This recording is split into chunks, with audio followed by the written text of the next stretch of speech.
Okay. तो आहाकार के समय पर हमारी स्थिति कैसी होनी चाहिए? तो कल परसों मैं सीएएसएफ के रीजनल ट्रेनिंग सेंटर में मैं सेशन ले रहा था, और आजकल आपको पता है कुछ समय से ये एयरपोर्ट भी बहुत हलचल में आ जाती है अचानक। जैसे कुछ समय पहले मैं एयरपोर्ट में था तो उस दिन पता चला कि उस दिन कोई है ना कंप्यूटर काम ही नहीं कर रहा है और मैनुअल एंट्री हो रही थी, तो मैंने देखा कितना एयरपोर्ट में हलचल हो रहा था। अच्छा, हमको तो समझ में नहीं आता ये हो क्या रहा है, लेकिन न्यूज़ बाहर फ्लैश हो रहा था तो बहुत लाइन भी लग रही थी। तो आधा पौन घंटे बाद पापा ने फ़ोन किया, तू कहाँ पर है? आसमान में, नीचे, कहाँ है? पहुँच गया? मैं कहा क्यों, ऐसे क्यों बोल रहे हो? बोला देखो टीवी में बहुत कुछ आ रहा है। मतलब जब हलचल होती है ना, वो हलचल बहुत जल्दी स्प्रेड होती है। आपको पता चले कहीं आंधी तूफान आ रहा है, वो तूफान का एरिया इफेक्टेड है, लेकिन वो तूफान को बार बार मीडिया ऐसा दिखाता है कि हमको लगता है कि सारा केरला डूबा हुआ है, ऐसा लगता है। तो ये जो टॉक्सिक एनवायरनमेंट जो स्प्रेड होता है, उसमें भी मीडिया का कोई दोष नहीं है, वो भी ड्रामा में सब सीन्स है, लेकिन ऐसे समय पर स्थिर कैसे रहना। और ये जो सीआईएसएफ जो सबसे ज़्यादा इनको हम मिलते हैं, हम एयरपोर्ट में मिलते हैं इनसे। और अभी आपने देखा होगा कुछ समय पहले अचानक है ना फॉक्स, मतलब या उसको हॉक्स कॉल कहते हैं, कोई भी ईमेल कर देता है कि आपके फ्लाइट में बॉम्ब है, तो मिड एयर में है, उसको वापस लेकर आना पड़ता है क्योंकि वो प्रोटोकॉल है उसका कि आपको वापस किसी भी हालत में लेकर आना पड़ेगा। कुछ दिनों में आपने देखा होगा इतना सारा है हो रहा है। सती भाई जा रहे थे तो हमको कहा ज़रूर भोजन लेके जाना, क्योंकि फ़्लाइट शायद उड़ेगी ही नहीं आपकी, क्योंकि वहाँ मेल आ जाएगा कि आपकी फ़्लाइट में बॉम्ब रखा है। तो आप गए, फिर वो 4-5 घंटा जब तक हर एक पैसेंजर्स का स्क्रीनिंग नहीं करेंगे वो बाहर भेजेंगे नहीं आपको, राइट। तो मैं वो सीएएसएफ के जवानों को मैं अपना एक अनुभव सुना रहा था कि कुछ समय पहले मेरी फ़्लाइट थी फ्रॉम कोलकाता टू नागपुर। तो हम लोग सभी इंतज़ार कर रहे थे, फिर बार बार ये अनाउंसमेंट हो रहा था कि फ़्लाइट डिले हो गया, आधा घंटा, पौन घंटा, 1 घंटा, 2 घंटा। अब लोग बड़े हलचल में आ गए थे क्योंकि शायद कनेक्टिंग फ़्लाइट है या इम्पोर्टेंट इवेंट होती है। तो लोग बता रहे थे, बताओ क्या कारण है, क्या कारण फ़्लाइट डिले हो रही है, ये बताइए। तो वहाँ के लोगों ने कहा कि इनक्लेमेंट वेदर है, इसलिए इनकमिंग फ़्लाइट डिले हो रही है। अब बाहर हमने देखा तो बड़ा सुंदर माहौल था, तो बोला क्या कुछ भी बोलते आप लोग ना, लोग हलचल में भी आ जाते हैं। कुछ समय के फाइनली 3-4 घंटे के बाद फ़्लाइट पहुंची, तो हम सभी बैठे फ़्लाइट पर। फ़्लाइट टेक ऑफ करने के पहले वो एयर होस्टेस ने भी बोला और पायलट ने भी बोला, we are sorry for the delay, incoming flight got delayed because of the inclement weather. ठीक है, अब फ्लाइट टेक ऑफ हुआ, आधा पौन घंटे के बाद वो फ्लाइट इतनी हलचल में आने लगी, टप टप टप टप टप टप टप टप, बाप रे। हम सबको लगा कि वो फ्लाइट का नट बोल्ट लूज हो गया, ऐसा हलचल आ रहा था। अब फिर थोड़ा देर फिर अब बच्चे भी थे उसमें, चिल्लाने लगे, बहनें भी थी, बाप रे। हमारा भी बहुत, जब ऐसा होता बड़ा डर लगता वो। तो हमने देखा जब ये हुआ ना, तो जो फ्लाइट के जो कैप्टन थे ना, वैसे कैप्टन लोग ज़्यादा बात नहीं करते, स्टार्टिंग में वेलकम कर देंगे और फिर एंड में कहेंगे कि भाई उतरने वाले हैं, वो सोने वाले उठ जाओ, बेल्ट वेल्ट बांध लो, और फिर लास्ट 1 मिनट में बोलते हैं, वो एयर होस्टेस को बोलते हैं take your seat we are landing. ज़्यादा वो वैसे कैप्टन को मैंने कभी नहीं देखा है पायलट बात करते हुए। उस दिन उसने टेक ओवर किया और उसने बात करना आरंभ किया, we are very sorry for the inconvenience. आपको जैसे हम बता रहे थे इनक्लेमेंट वेदर है, तो देखो अभी वो वेदर दिख रहा है और हमारे इसमें लग रहा है कि कुछ समय तक और ऐसा होगा, अब बिल्कुल डरना नहीं, हम लोग ध्यान रख रहे हैं। जैसे उन्होंने बोला तो बाप रे बहुत राहत सांस मिला। फिर dub dub dub dub dub dub हुआ, तो इतना जोर से वो हिलता था। फिर वो पायलट ने बोला, हम कोशिश कर रहे हैं कि इस ऑल्टीट्यूड से हम थोड़ा सा, अगर हमें परमिशन मिलता है तो हम ऊपर की तरफ जाते हैं, शायद ऊपर का वेदर थोड़ा ठीक होगा, जैसे ही हम परमिशन मिलेगा तो हम और थोड़ा इसको फ्लाइट को और ऊपर ऊंचाई पे लेके जाते हैं। लेकिन हो ही नहीं रहा था, और dub dub dub dub dub हो रहा।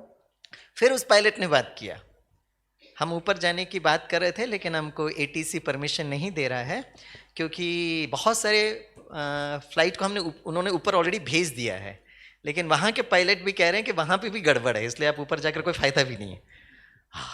चलो फिर अब साइन करो। फिर वो बोला नहीं कोई बात नहीं, हम बस थोड़ा और होगा, जैसे बाबा कहते हैं ना अभी नेक्स्ट दिवाली आ जाएगी सत्युग आ जाएगा, वो पायलट भी ऐसे ही बोल रहे थे, बस थोड़ा थोड़ा थोड़ा। अब हम थोड़ा थोड़ा थोड़ा बोलकर कितनी हालत खराब लेकिन बहुत अच्छा लग रहा था कि ही वॉज कॉन्स्टेंटली वो संवाद कर रहे थे।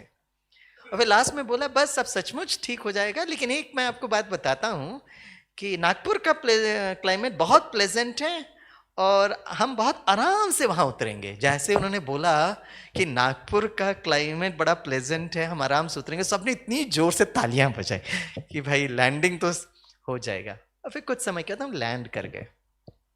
ये पूरे घटनाक्रम में हमको दो बातें सीखने की है। एक, हलचल के समय पर एक तो संवाद अपनों से करना बहुत जरूरी है। Please keep on communicating.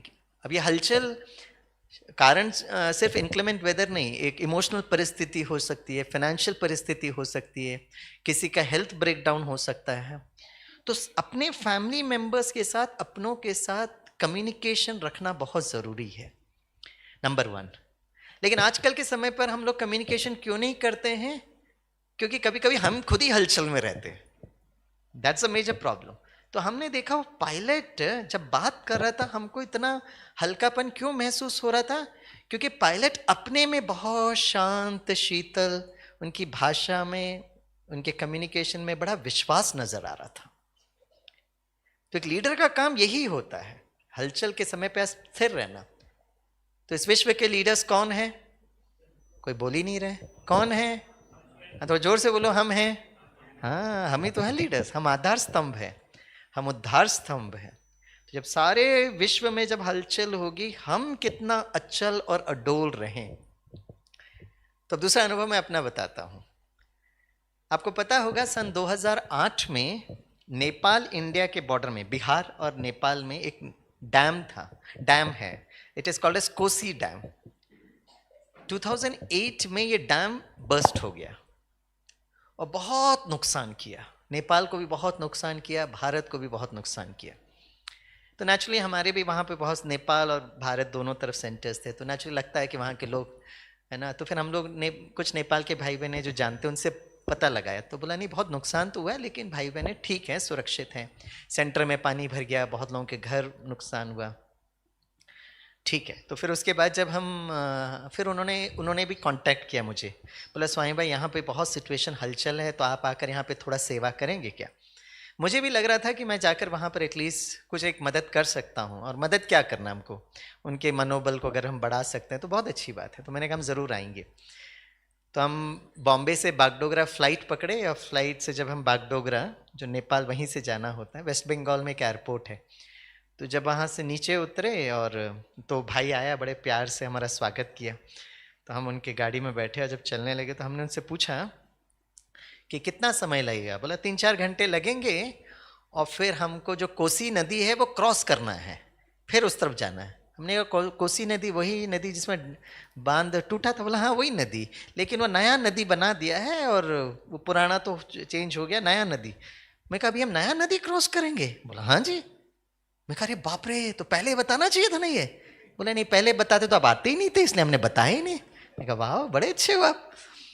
अब दिसंबर का महीना था, तो हम लोग वो गाड़ी में बैठे, तो अब नदी के पहले अपना एक सेंटर था। तो उन्होंने कहा आप 4 घंटे से ट्रैवल कर रहे हो, तो यहाँ पे थोड़ा आराम से थोड़ा रेस्ट करेंगे, थोड़ा चाय टोली लेंगे, फिर हम जाएंगे। तो हमने कहा ठीक है। हम वहाँ पहुँचे तो वहाँ की बहनें बड़े प्यार से गरम गरम जो था वो सब दिया। फिर मुझे बोला स्वामी भाई अब इतना अंधेरा हो गया है, राइट, आप अभी क्यों जाते हो, कल सुबह चले जाओ। मैं कहा हाँ ये तो बहुत अच्छा आइडिया है। वैसे भी थोड़ा डर भी लग रहा था, भाई नदी क्रॉस करना है। तो मैंने उस भाई को कहा जरा उस तरफ बहन को कहो कि हम कल सुबह आएंगे। तो उन्होंने फ़ोन किया, बोले नहीं नहीं नहीं सुबह कैसे आएंगे भाई, कल सुबह 6 बजे आपका शिविर चालू हो रहा है, अब आओ। यहाँ की बहन कहती नहीं जाओ नहीं जाओ, वहाँ की बहन कहती जाओ जाओ। अब हम बीच में लटके हुए। तो हमने इस बहन से पूछा आप हमें छोड़ते क्यों नहीं हो? बोला स्वामी भाई छोड़ने की कोई बात नहीं है, आप ज़रूर जाइए, आपका तो प्रोग्राम ही वहाँ पर है, राइट। लेकिन क्या है कि 15 दिन पहले ना, क्योंकि रोड वोड सारा टूट गया था, तो यहाँ से वहाँ, वहाँ से यहाँ जो लोग जो जा रहे हैं ना वो नाव में जाते हैं, क्योंकि रोड वोड तो पूरी गई, ब्रिज भी टूट गया है। तो 15 दिन पहले कुछ लोग वो नाव में जा रहे थे, तो कहीं से एक पेड़ आया और 15 लोग ओम शांति हो गए। तो अभी हम सोच रहे हैं क्यों रात को जाते हैं। मैंने कहा हाँ ये बात तो बहुत अच्छी है, फिर वैसे भी बोला स्वामी भाई वैसे जाकर कोई फायदा भी नहीं है नदी में, क्योंकि अभी नेपाल गवर्नमेंट ने डिक्लेयर कर दिया है कि सूर्यास्त के बाद कोई नाव जा ही नहीं सकती। मैं कहा वाह बच गए बच गए बच गए। मैंने कहा बहन को जाके बताओ। तो उन्हें फ़ोन किया, वो बहन जी वो यहाँ की बहन कह रही है कि अभी सूर्यास्त के बाद वैसे भी इतना अंधेरा हो गया है, वो थोड़ा रिस्की भी है, और वैसे भी गवर्नमेंट तो परमिशन भी नहीं दे रही है। वहाँ की बहन बड़े चतुर सुजान, बोला हमको पता है, हमने नेपाल गवर्नमेंट से स्पेशल स्वामी भाई के लिए परमिशन लिया हुआ है। मैं कहा बाबा ये बहनें भी हमें छोड़ते नहीं, ठीक है अब क्या करें। हमने कहा चलो। तो मैंने कहा बहन जी आप थोड़ा अच्छे वाइब्रेशन देना। मैं कहा नाव मिल गई तो चले जाएंगे, नहीं तो कोसी नदी को सकाश देकर वापस आ जाएंगे। अब वहाँ गए तो रात का 8:30 बजे हो गया था, तो वहाँ तो बंद हो गई। तो अब सारे लोग वहाँ पे ना वो अग्नि जलाकर वो कर रहे थे। दिसंबर का महीना था, वो कल सुबह तक वहाँ जा नहीं सकते, सब ऐसे बैठे हुए थे। और हम भी पहुँचे तो हम लोगों ने पता लगा वो नाव वाला कहाँ पर है, तो बताया कि वो अभी तक तो कर रहा था, अभी वो घर गया हुआ है, वो आएगा वापस। तो सारे वो लोगों को समझ में आ गया था कि भाई भारत के एक स्वामी जी हैं जिनके लिए नेपाल गवर्नमेंट ने स्पेशल परमिशन दिया। स्वामी जी की तरह स्वामी जी की तरह ढूंढते ढूंढते मेरे पास आए। मैंने कहा मैं कोई स्वामी जी नहीं हूँ, मेरा नाम स्वामीनाथन, बॉर्न इन तमिलनाडु, और स्वामी जी हमको थोड़ा वरदान दो। मैंने कहा बैठो बैठो बैठो सब लोग बैठो, अब आने तक तो कुछ तो टाइम पास करना चाहिए तो आप बैठे, हम उनको सबको वरदान दे रहे थे, हाँ ठीक है ठीक है ठीक है। तब तक वो नावल आ गया। नावल आया तो उसकी नाव थी, मोटराइज बोट थी। उसने वो बोट को ऐसा ना वो खींचते हैं, तो वो चालू ढक ढक ढक ढक, स्टार्ट ही नहीं हो रही क्योंकि इतनी ठंड थी, तो बंद पड़ रही थी। वो ढक ढक ढक ढक ढक ढक फिर बंद, ढक ढक ढक ढक फिर वो बंद। अब हम कहें अब बोट जाएगी नहीं शायद, फिर बहुत किया तो ढक ढक चालू हो गई। बोला पाइए, तो हम थे, वो कुमार भाई था और एक समर्पित बहन थी। हमने अपना लगेज वगेज डाला, हम 3 ही जन थे, तीनों को परमिशन था। लैपटॉप वैपटॉप रखे, हम दोनों इस तरफ बैठे और वो बैठे, और सब लोग स्वामी जी टाटा, हमें कहा टाटा टाटा। और फिर जैसे ही उसने खूंटी से वो रस्सी को निकाला, और जैसे ही निकाला ये इंजन ढक ढक ढक ओम शांति बंद पड़ गई। अब वो उसको पकड़ने की कोशिश कर रहे खूंटी को, तो बड़ी भाई इतनी करंट थी कि 1 सेकंड में छूट गया। अब वो क्या करे उसको समझ में नहीं आ रहा है। तो हमने कहा भाई वो इंजन को चालू करो ना, और फिर ढक ढक ढक ढक ढक ओम शांति, ढक ढक ढक ढक ओम शांति। अब इतनी करंट थी कि बोट 2 मिनट में बीच में आ गया, और ऐसे ऐसे हो रहे हैं, और सारे लोग चिल्ला रहे, भारत के स्वामी जी डूब रहे हैं, भारत के ऐसे ऐसे ऐसे। और हम लोग दोनों भाई अरे चालू करो ढक ढक ढक ढक ढक ढक ढक, चालू नहीं हो रही है। अब पता नहीं उसमें वो ईंधन था या नहीं था, पता नहीं क्या था, चालू नहीं हो रही। हमको तो श्योर था कि हम एडवांस पार्टी में जाने वाले 100%। अब तो कुछ कर नहीं सकते, ऐसे ऐसे ऐसे ऐसे, और बीच में हम लोग आ गए, कहाँ जा रहा बोट कुछ पता नहीं चल रहा है। अचानक वो जो भाई मेरे साथ था ना, उसने मुझे स्वामी भाई, मैंने कहा क्या है, तो बोला सामने देखो। तो सामने देखा तो बहन एकदम शांत स्थिर, वो भी हिल रही है लेकिन एकदम स्थिर, तो चेहरा दिखाई देता है ना। तो हमें संदेश मिल गया, अब जाने वाले हैं, बाबा बाबा करके जाओ, राइट। हम भी बैठ गए। मैंने कहा वो भाई को भी बोलकर फायदा नहीं, वो वैसे भी वो थक गया था, एकदम बैठ ही गया वो नाव वाला भाई। अब हम बाबा बाबा अभी आ रहे हैं, बाबा आपके पास आ रहे हैं, आप भी मुरली में कहते रहते हो आप आ जाओ, पहुँच रहे। वो बोट ऐसे ऐसे ऐसे, वहाँ से लोग चिल्ला रहे हैं पता नहीं कब, और ऐसे ऐसे पानी हमको एकदम नजर आ रहा है। अचानक हमने देखा ये नाव वाला भाई कोई बोल ही नहीं, वो थक ही गया था, तो बोलकर फायदा भी नहीं, बहुत बट रहा क्या। कुछ समय के बाद 5-8 मिनट के बाद मैंने देखा वो नाव वाला उठता है और बहुत जोर से स्टार्ट करता है और चालू हो गई। हाँ भाई तालियां तो बजाओ, हम लोग घूर के देख रहे हैं। मैं वो चालू हुआ इसलिए आज आपके दर्शन हुए और फिर वो चालू हो गए, और वहाँ सारे लोग बाप रे इतने खुश होकर तालियां बजा रहे थे। हम करीब 1-1:30-2 बजे तक पहुँचे। जैसे ही पहुँचे इतनी ठंड थी, वहाँ भाई बहन एकदम खड़े थे, मुझे उठाया पूरा वहीं पर कंबल में अंदर डाल दिया, और कुछ लोग पैर वैर करके। मैंने कहा नहीं मैं एडवांस पार्टी में नहीं गया हूँ, मैं हूँ। तो फटाक से गाड़ी में डाले। दूसरा दिन सुबह जब शिविर हो गया तो वहाँ के बड़े दीदी का फ़ोन आया, बोला स्वामी भाई तकलीफ हुई। मैं कहा नहीं लेकिन बहुत अंत समय का अनुभव तो हो गया। बोला मुझे मालूम था वो रिस्की था, लेकिन क्या करे शिविर भी था और सुबह सुबह का शिविर भी था। लेकिन हमने पूरे अपने नेपाल के सेंटर्स को ये अनाउंस किया था, खास करके जो समर्पित भाई बहन उनको बोला था कि स्वामी भाई भी क्रॉस करने वाले हैं, जब तक वो वहाँ सेंटर सुरक्षित नहीं पहुँचते तब तक है ना आप लोग योग में रहना। और ये टीचर बहन को विशेष बोला गया था कि आप जा रहे हो शिव शक्ति बनकर, और आपका उत्तरदायित्व है कि बाबा को याद करते करते स्वामी भाई को सुरक्षित पहुंचाना। तो उनको वो मालूम था वो, लेकिन हमको तो वो नहीं पता था, लेकिन किसी भी समय पर ऐसा करना बहुत ज़रूरी है। और फिर वहाँ शिविर के बाद हम जब गाँव में चक्कर लगाते थे तो पूरा गाँव की हालत इतनी ख़राब, ये जो इलेक्ट्रिक पोल्स थे तो वह तो ऐसे मरोड़े गए थे जैसे हम लोग कपड़ों को निचोड़ते हैं। तो एक जगह से जाते जाते वहाँ के भाई ने मुझे एक जगह लेकर गए, बड़ा इंटरेस्टिंग जगह था। ऊपर से इतनी तेजी से पानी आ रहा है, बहुत तेजी से करंट पानी, सामने एक घर है, 5 या 8 फुट पहले वो पानी क्या करता है, इमीडिएटली अपना डायरेक्शन को चेंज करता है, और बाजू में गराज था, उस गराज को पूरी तरह चकनाचूर कर दिया। वहां की गाड़ी 4 व्हीलर 2 व्हीलर तो ऐसा वो मरोड़ा गया था। तो उस भाई ने खास मुझे वो सीन दिखाने के लिए लेकर गए। तो बोले इससे देखकर स्वामी भाई आपको क्या समझ में आता है? मैं कहा भाई ये तो लॉ ऑफ ग्रेविटी को डिफाई करता है। अब ग्रेविटी जो है वो तो पूरे घर को नाश करना चाहिए, ये 5-7 मिनट पहले वो चेंज होता है। तो बोले यही इसलिए मैं आपको ये दिखाने के लिए लेकर आया हूँ। तो मैंने कहा क्या बताना चाहते हो? बोला ये जो घर के जो लोग हैं ना, बड़े अच्छे लोग हैं, बड़े सात्विक लोग हैं, पूरे गांव वाले के प्रति इनका बड़ा शुभ भावना है, और लोग बड़े इनके प्रति बहुत प्रीत भावना रखते, राइट। और मैंने कहा वो गराज वाले? बोला वो हमेशा गड़बड़ कुछ ना कुछ बोलते रहते, चिल्लाते रहते। तो मुझे बहुत वर्षों के बाद जब मैंने थोड़ा साइकोलॉजी और इस पर मैंने पीएचडी किया, तब मुझे समझ में ये बात आई कि जो पानी जो है ना बहुत नेगेटिव एनर्जी है। तो 3 डायमेंशनल वर्ल्ड में पॉजिटिव अट्रैक्ट करता नेगेटिव को, लेकिन in the higher world positive attracts positive, negative attracts negative. तो नेगेटिव पूरा पानी था, जहां पर उसको नेगेटिव एनर्जी मिली वहां चला गया। ये घर बड़ा पॉजिटिव वाइब्रेशन था, इसलिए सुरक्षित था। तो अंतिम समय पर जब हलचल होगी तो हमारा जो सुरक्षा कवच सिर्फ बाबा की याद होगा। तो अंतिम समय में क्या पुरुषार्थ करना चाहिए? दादी जानकी जी का एक बहुत सुंदर प्रयोग है, आप में से कुछ भाई बहनों ने इसको सुना होगा। ये उन दिनों की बात है जब डॉक्टर आर वेंकटरमन देश के उपराष्ट्रपति थे। तो दिल्ली के भाई बहन उपराष्ट्रपति जी से मिलते थे और मधुबन में आने का निमंत्रण देते थे। तो वेंकटरमन जी को पांडव भवन में आने की बड़ी इच्छा भी थी। फाइनली प्रोग्राम बना। जब प्रोग्राम बना तो दादी प्रकाशमणि जी ने सारे सभा को प्रोग्राम बताया, और ये बताया कि वेंकटरमन जी को पांडव भवन में आने की बड़ी इच्छा थी, लेकिन गवर्नमेंट का प्रोटोकॉल्स होता है, राज्य सरकार केंद्र सरकार मिलकर वो बनाती है। तो फाइनली हमारे हाथ में वो लिस्ट आ गया है।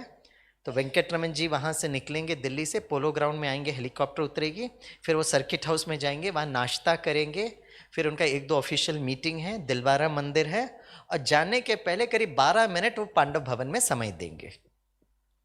तो दादी जी ने कहा उनकी बड़ी इच्छा थी ज़्यादा समय दे, लेकिन प्रोटोकॉल होता है। उस समय बाबा मिलन का सीजन चल रहा था, तो दादी जानकी जी उस समय आए हुए थे। तो दादी जानकी जी ने इसको सुना, इस समाचार को सुना, और कहते दादी जानकी जी बाबा को बहुत प्यार से याद किया, राइट, योग किया।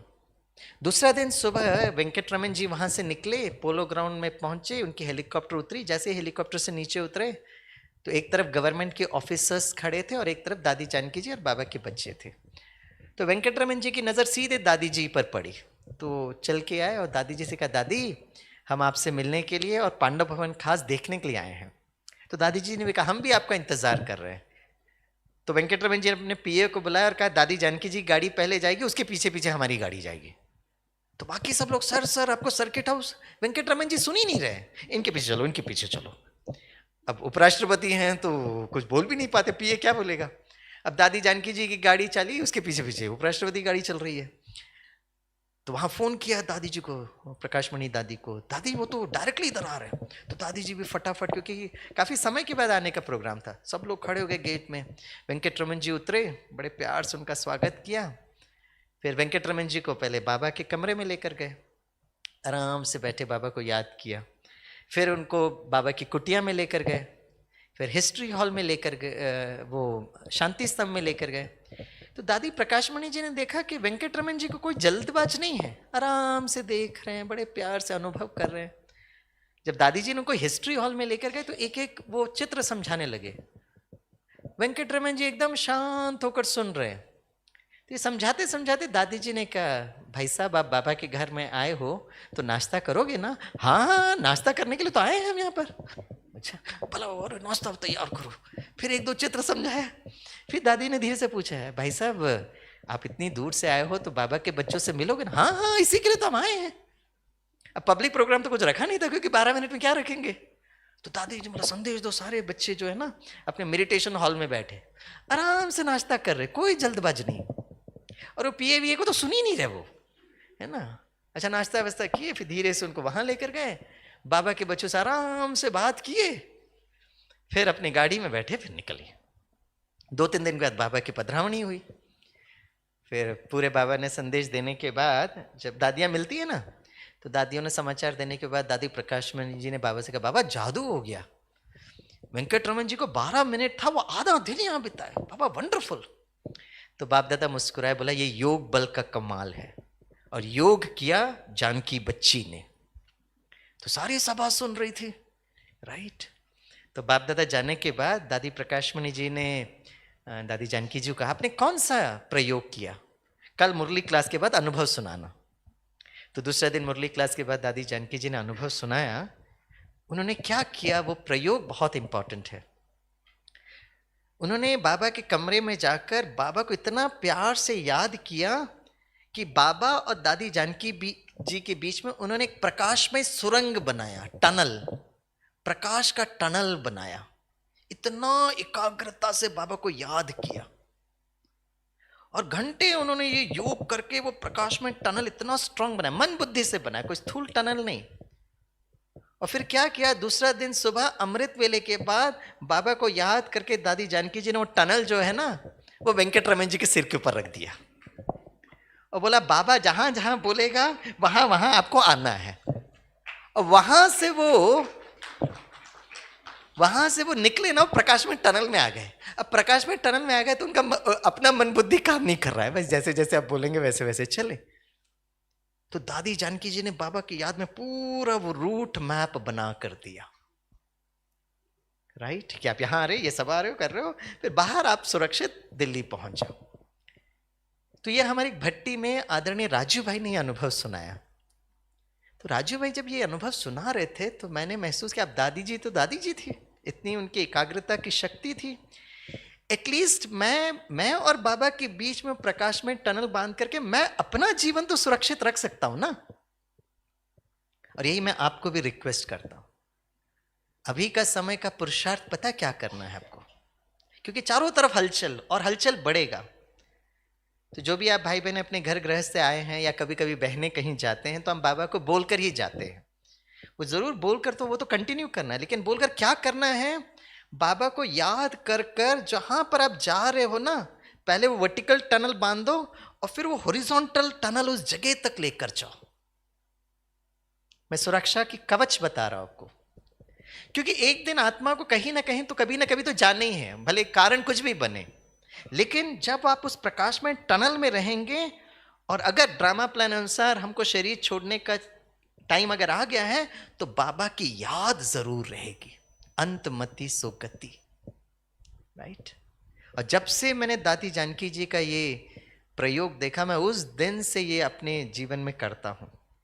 तो आपको लगा कि मैं यहां पर 19-20 को पहुंचा हूं, लेकिन मैं बहुत पहले इंडोर आता रहा। कैसे? जैसे ही मुझे सिक्योरिटी सर्विस विंग से प्रोग्राम मिला, और जिस दिन मैंने फ्लाइट का टिकट बुक किया, उस दिन से मैं अमृत वेला एंड में वो प्रकाश में टनल, जहां जहां मेरा रूट मैप होता है, वो मैं बांधता रहता हूं, पूरा प्रकाश में टनल। इससे क्या होता है, मैं जब यहां पर आता हूं, कैसी भी सिचुएशन होती है, मैं उस समय इजी होने में मुझे मदद मिलती है, क्योंकि पहले से ही मैंने वो बाबा और बाबा के प्रकाश को भेजा, राइट। और जितने जगह मैं गया हूं, सब जगह जहाँ अनुभव सुनाता हूँ, इवन चाइना में भी मैंने अनुभव सुनाया। मैं यहाँ से यहाँ जा रहा हूँ, यहाँ से जा रहा हूँ, यहाँ पे मैं इंडोर में जा रहा हूँ, तो चाइना वाले के भाई बहनों का भी संकल्प इस प्रोग्राम के प्रति था। तो चाइना वालों के लिए भी थैंक यू करिएगा। अब मैं यहाँ से फ्लाइट से निकलूंगा, कौन कौन आगे की सेवा के लिए स्वामी भाई को मनसा सेवा में मदद करेंगे, वो जरा हाथ उठाएं। थैंक यू दीदी, थैंक यू वेरी मच।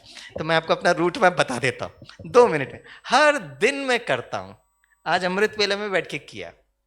तो अभी मैं यहाँ से नाश्ता करूँगा बाबा को याद करके, फिर मैं नाश्ता करूँगा, फिर यहाँ से मैं सीधे इंडोर एयरपोर्ट में पहुँचूंगा। कौन कौन स्वामी भाई के साथ बाबा के साथ एयरपोर्ट पहुँचे वो हाथ उठाओ। वाह, थैंक यू, चलते रहना है। फिर वहाँ से मैं सीधे हैदराबाद जाऊँगा।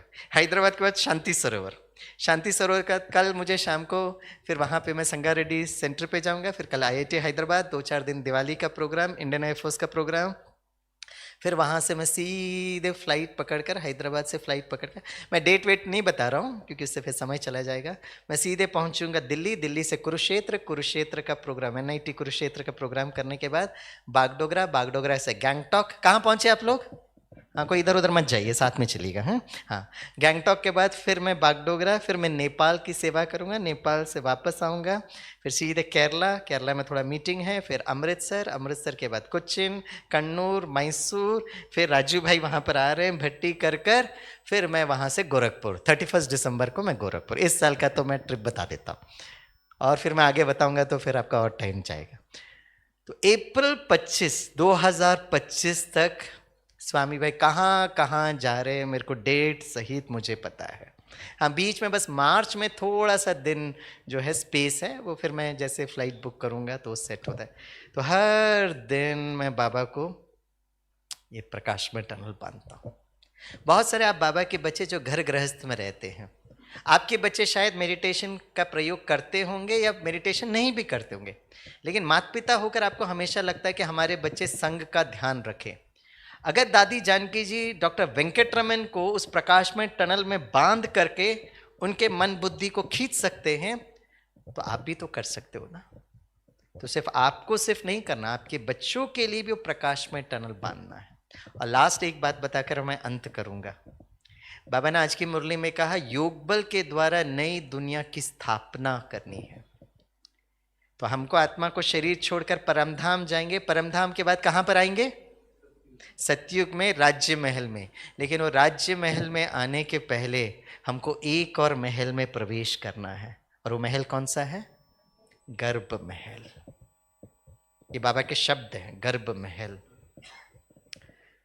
तो मैं अंत में अमृत वेले के बाद लास्ट में मैं क्या करता हूं, जब मेरा पूरा ट्रिप हो जाता है तब मैं महसूस करता हूं एक दिन इस टनल से मुझे भी ऊपर की ओर तो जाना है, और फिर मैं वो टनल, प्रकाश में टनल, नई दुनिया में, राइट, जो मेरी आने वाली जन्म में जो माँ होगी, वंदे मातरम, वहाँ पर वो मैं प्रकाश को भेजता हूँ। और मैं देखता हूँ बाबा का प्रकाश उस माँ के गर्भ में गर्भ महल तैयार कर रहा है। ये इंपॉर्टेंट है, क्योंकि डायरेक्टली हम सतयुग में नहीं जाएंगे। वो जब भी ड्रामा में टाइम होगा, पार्ट होगा, और फिर वहां तक नहीं, गर्भ महल में जाना सिर्फ नहीं, बाहर भी निकलना है। तो बाहर का भी रूट मैप देना। वो प्रकाश में टनल उस वंदे मातरम के, उस मां के नाभि से बाहर निकल रहा है, नाभि से। आज का जो मैकेनिज्म ऑफ जन्म है, ये तो द्वापर या कलयुग का जन्म है। माँ को इतना दर्द होता है, माँ को जब इतना दर्द होता है तो बच्चे को भी तो कितना दर्द होगा। लेकिन सतयुग में ऐसा जन्म नहीं होगा, सतयुग का जन्म बड़ा सुखदायी होगा, राइट। तो नाभि से जन्म लेना। आप कहेंगे स्वामी भाई आपको कैसे पता चला? जो सतयुग में होने वाला है वो संगम युग पर होगा। इसलिए अगर आप आज के समय का जन्म देखेंगे ना, तो विज्ञान हमें बताता है मैक्सिमम जन्म जो इस कलयुग के अंत में हो रहा है, मेजॉरिटी ऑफ द जन्म गायनाकोलॉजिस्ट कहते हैं it is caesarean operation, caesarean. तो विज्ञान हमें संदेश दे रहा है, इस संदेश को समझते हुए अपने आप को इसके लिए तैयार करना है। तो कौन कौन सतयुग में श्री कृष्ण के नजदीक जन्म लेना चाहेंगे? मुस्कुराते हुए हाथ उठाएं। वाह! तो भाई अपना रूट मैप तैयार करना पड़ेगा, नहीं तो बाबा आपने नहीं पहुंचाया कैसे चलेगा। तो आज से ये प्रयोग करना। तो एक मिनट जब हम बाबा को याद करेंगे ना, तो आप सभी बाबा को बहुत अच्छी तरह से याद करते हुए, राइट, अपना वो प्रकाश में, यहाँ से आपको पता है आप नीचे उतरेंगे, गाड़ी में बैठेंगे, कहाँ कहाँ जाएंगे आप सबको पता है। तो बाबा ने ये शब्द बताया, दिनचर्या के साथ मनचर्या, मन को भी सेट करो उसको। और जाते जाते इतना देर सुने ना, तो मैं आपको खाली हाथ नहीं छोड़ूंगा, गिफ्ट देकर जाऊंगा। आपने भी हमें कितना गिफ्ट दिया, हम भी आपको गिफ्ट देंगे।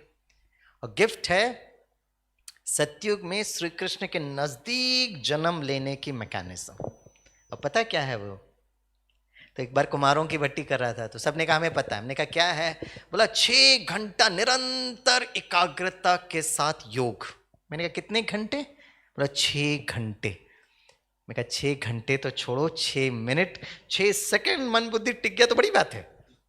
बोला हाँ, इतना पुरुषार्थ करना पड़ेगा। लेकिन मैं आज आपको सहज राजयोग बताता हूं। आज एक काम करना, आज ना आपके साथ स्वामी भाई भी ये होमवर्क करेंगे। आज रात को सोने के पहले, और ये बाबा की आज की मुरली का श्रीमत है, आज रात को सोने के पहले अगर आपका अंतिम संकल्प बाबा हो गया, तो जो 6 घंटे आप सोएंगे ना, वो योग के चार्ट में आ जाएगा। भाई तालियां तो बजाओ, कितना इजी है। हाँ, और ये बाबा के महावाक्य हैं। लेकिन वो अंतिम संकल्प बाबा तब होगा जब अभी से आप उस धुन में रहेंगे। तो जब आप यहां से सीढ़ी नीचे उतरे ना, तो दादी जानकी जी का मंत्र याद रखना। दादी ने यही मंत्र यूज किया, और दादी जी का बहुत प्यारा सा मंत्र था। कौन सा मंत्र था? सभी बोलिए, मेरे बाबा। थोड़ा जोर से बोलो। अरे भाई डराओ नहीं ना, बाबा को डरा देते हो आप लोग। प्यार से बोलो, मेरे बाबा।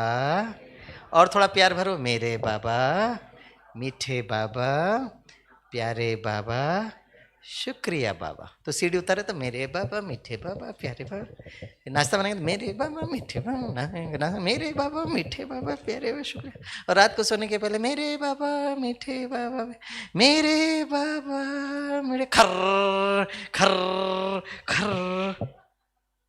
और कल आकर हेमा दीदी को बोला, दीदी कल 6 घंटा योग किए। दीदी कहेंगे रात्रि भट्टी कर रहे थे। नहीं नहीं, मैं खर्राटे मार के सो रही थी। अब इजी वाला काम करो ना। अब 6 घंटा बैठने में पीठ दुखता है, सर दुखता है ना, सब दुखता रहता है। तो एक कुमार भाई ने कहा, बाबा ने ऐसा कहा? मैंने कहा मैं आपको लिखत में देता हूं। बोला अगर इतना सहज है तो हर एक अष्टरत्न में आ जाएगा। मैं कहा बाबा ने नेक्स्ट स्टेटमेंट में कहा है, बच्चे आप पुरुषार्थ तो करो, मैं आपके लिए अष्टरत्नों की एक्स्ट्रा लड़ियां लगा दूंगा। ये बाबा के महावाक्य हैं। तो कौन कौन अष्टरत्न में आना चाहेंगे वो जरा हाथ उठाएं। अब बड़ा सहज है, खर्राटे मार के सोना है, कौन बैठेगा 6 घंटे। राइट। तो आज आपके साथ स्वामी भाई भी करेंगे। कौन कौन ये होमवर्क करेंगे? हाथ उठाएं। आज बाबा ने कहा है रात को सोने के पहले याद करके सोना। तो मैं तो हैदराबाद शांति सरोवर में रहूंगा, लास्ट सेकंड बाबा बाबा बाबा बाबा करके सोना। तो एक माता जी को बिल्कुल नींद नहीं आता था। बोला अरे स्वामी भाई कितना अच्छा है, मुझे अभी तक नींद नहीं आता करके मैं परेशान थी, अब मैं बाबा बाबा बाबा करके लेटी रहूंगी। यस, और अंतिम समय यही करना हमको, बाबा की याद में। आप सभी का बहुत बहुत दिल से थैंक्स। बाबा को भी बहुत बहुत दिल से थैंक्स। ओम शांति।